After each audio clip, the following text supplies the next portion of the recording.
Is recognized for 2 minutes. Thank you, Mr. Speaker. Thousands of my constituents have been illegally fired by Elon Musk and by Donald Trump. One of them was with me last night, Dr. Lauren McGee, who is an NIH pediatric cancer specialist who is heading up a team looking into osteosarcoma, bone cancer for children. She got fired on February 14th because she was a probationary employee. Probationary not because she'd done anything wrong, but because she'd been promoted into the new job. And she was with me last night, and she had to sit here and listen, along with me, and I'd spent the day with her, to Donald Trump saying one of their top priorities is to fight childhood cancer, and she got sacked on that Valentine's Day massacre.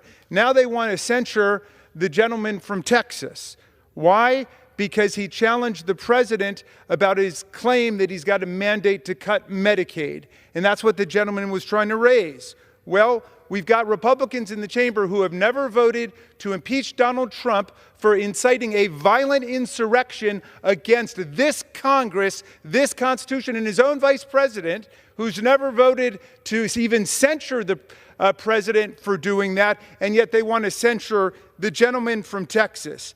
Last night, Donald Trump, President Trump, called a U.S. Senator from Massachusetts Pocahontas, using an ethnic slur to go after her. So I assume that you really want to proceed to censure the gentleman from Texas for talking about no mandate to cut Medicaid, then certainly we're going to have to move to censure the president for using a racial and ethnic slur against a sitting United States senator. But I would prefer to stand by the tradition of free speech and even the tradition of heckling.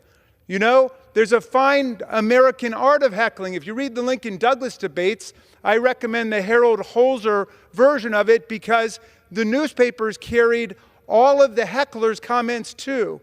And people would get up and heckle, and Lincoln would interact with them, and Douglas would interact with them. The gentleman's recognized for additional 30.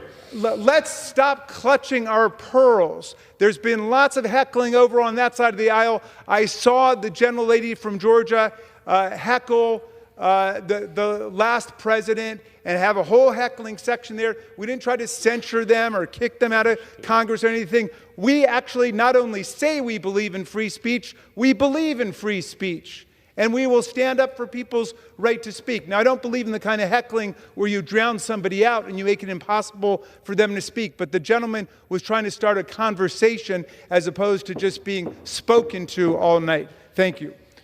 Gentlemen.